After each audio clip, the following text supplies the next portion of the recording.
आज की हमारी ये खबर है एमबीटी के स्पोक पर्सन अमजदुल्ला खान को लेकर। अमजदुल्ला खान ने शदीद मजम्मत की है क्योंकि कुछ लोग सऊदी अरब से इंडिया वापस आ चुके हैं।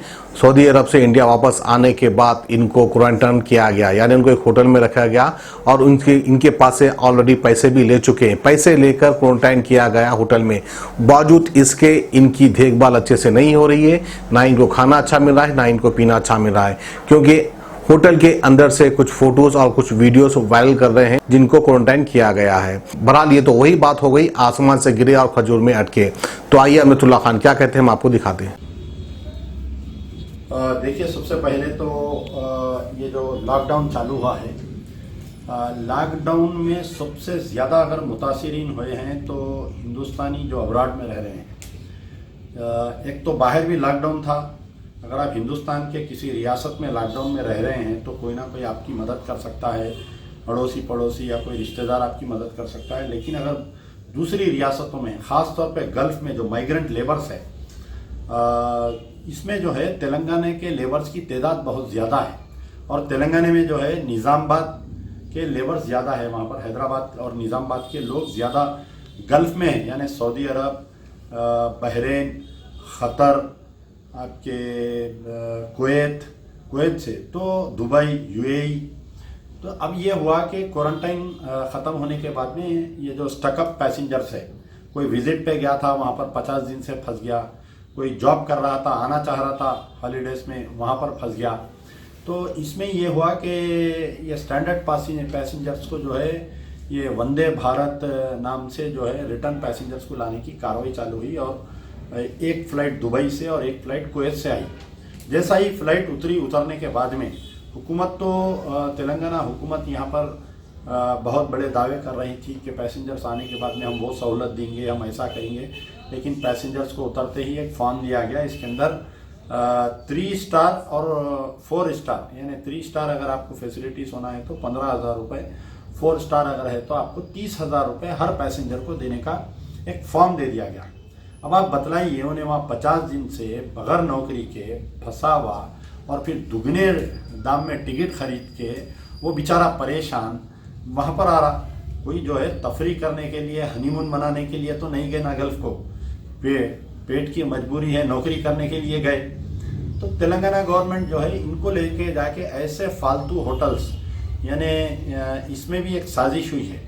जबकि तेलंगाना हैदराबाद में कई अच्छे होटल है, वो जो मिलते हैं आपको डेली 1500, 1800, 2000 में डेली मिलते हैं। लेकिन ये लोग एक पैकेज बात करके 15,000 रुपये और 30,000 रुपये पैकेज रख के इन लोगों को लेकर आके दिए। तो उसमें यह है कि 99.9% जो पैसेंजर्स रिटर्न आए पूरे मुस्लिम्स हैं। तो इनको जो है शहर का खाना नहीं दिया जा रहा है, सुबह एक टाइम खाना दिया जा रहा है, शाम में एक टाइम खाना दिया जा रहा है, ना तो कोई इफ्तार का इंतज़ाम है ना शहर का है।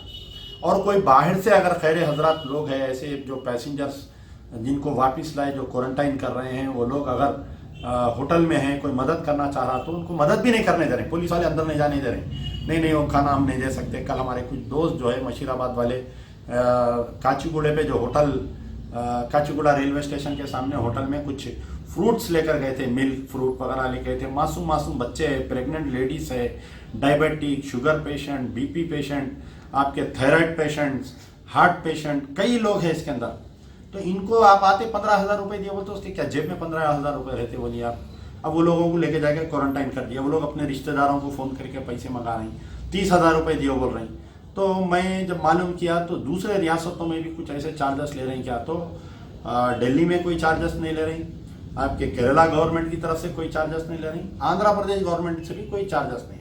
न्यू बॉर्न बेबी है आंध्र प्रदेश की गवर्नमेंट, तो वहाँ पर स्टेट वहाँ पर। तो ये तेलंगाना वाले क्यों ऐसा कर रहे हैं केसीआर साहब। अब आप देखिए, तेलंगाना में ऐसा वाकया हो रहा तो कोई एमएलए, एमपी, मिनिस्टर कोई इसमें ज़बान खोलने के लिए राज़ी नहीं है। 2 दिन से ये पैसेंजर्स के साथ एक मजाक हो रहा है, उनको खाना टाइम पे नहीं दिया, ऐसा गलीज पूरा कीड़े मक्खियाँ लगे हुए, खाना वैसा लग रहा। दूसरी जानिब एक अहम पॉइंट ये है कि जितने भी लोग आए हैं फर्स्ट फ्लाइट, ये जो भी फ्लाइट आए कुवैत और दुबई के, 99.9% मुस्लिम्स हैं। तो मुस्लिम क़यादत भी नहीं, हर छोटे मोटे बात पे ट्वीट करने वाले हमारे असदुद्दीन ओवैसी इस मौजू पर क्यों खामोश है, समझ में नहीं आ रहा मेरे को। मजलिस की क़यादत क्यों खामोश है। वो 40 जमातें जो टीआरएस को इलेक्शन में तायद करी थी वो जमाते क्यों खामोश है, मुझे समझ में नहीं आ रहा है। और क्या केसीआर जो है अपनी जाती यानी आह्वानम लगाते हर थोड़े दिन को, केसीआर साहब बड़े बड़े पूजा करते, केसीआर साहब यानी 5-5 करोड़ रुपए देवस्थानम में लेके जाके देते। ये एक 100-200 पैसेंजर्स को पैसे देने के लिए हुकूमत का नहीं है। मेरा मुतालिबा है कि यहाँ पर मैं एक दोनों गवर्नमेंट से मुतालिबा कर रहा हूँ। सेंट्रल गवर्नमेंट से मेरा मुतालिबा है कि गवर्नमेंट ऑफ इंडिया जितने भी स्टैंडर्ड पैसेंजर्स है इसके लिए एक अलग बजट होता है। हर मिनिस्ट्री फॉर एक्सटर्नल अफेयर में एक बजट होता है, एनआरआईज का बजट होता है। वो बजट के तहत जो लोग अपना टिकट नहीं लगा सकते हैं उनको आइडेंटिफाई करके, अगर वो वाइट कार्ड होल्डर्स हैं, उनकी फैमिली यहाँ पर या बिलो पॉवर्टी लाइन है, एमआरओ से सर्टिफाई करके अपने टिकट पे गवर्नमेंट ऑफ इंडिया के एक्सपेंस पे वो पैसेंजर को लाना चाहिए। ना सिर्फ तेलंगाना ही बल्कि पूरे इंडिया में जितने भी इंडियन स्टैंडर्ड है सबको गवर्नमेंट, क्योंकि हम देखे जब सुषमा स्वराज सेंट्रल मिनिस्टर थे तो ऐसे कई वाकयात हो गए थे, जैसा डेड बॉडीज लाना है या कोई स्टैंडर्ड पैसेंजर्स को लाना है तो 300-300, 400-400 पैसेंजर्स को, यानी जो स्टैंडर्ड माइग्रेंट लेबर्स है सऊदी से, हम खुद बुलाए सुषमा स्वराज के दौर में। तो जब सुषमा स्वराज के दौर में पैसेंजर्स आ सकते जब पैसे थे, तो आज हमारे सुब्रमण्यम जयशंकर साहब के दौर में क्यों पैसे नहीं है बोलिए आप। तो central government should bear the ticket expenses of all the NRI citizens, NRIs who are stranded there. And the Telangana government ये करना चाहिए, जो क्वारंटाइन के नाम पे 30,000 और आपके 15,000 रुपए ले रहे हैं उसको वेव करना चाहिए और अच्छे फैसिलिटीज देना चाहिए। ये गलीज फालतू होटलों में लेके जाके पैसेंजरों को डाल के तेलंगाना का नाम बदनाम हो जा रहा है उसके अंदर, और जो कॉन्ट्रैक्ट दिया उसको कॉन्ट्रैक्ट कैंसिल करना चाहिए। शुक्रिया जी। ये थे अमजदुल्ला खान खालिद मस्जिद चौधरी के तर्जुमान, जो कि तेलंगाना हुकूमत से चार्ज किए गए क्वारंटाइन फीस 15,000 रुपये उस पर गुफ्तगू कर रहे थे और उसके खिलाफ सख्त मजम्मत कर रहे थे। मैं रिपोर्टर एहतिशाम खान, हैदराबाद से, शुक्रिया।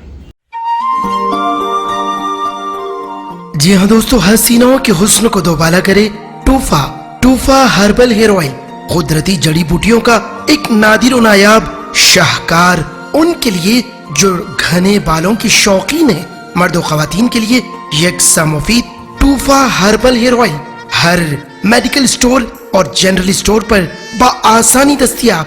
TUFA herbal hair oil SNQ pharmacy की नायाब पेशकश, आज ही इस्तेमाल कीजिए टूफा हर्बल हेयर ऑयल।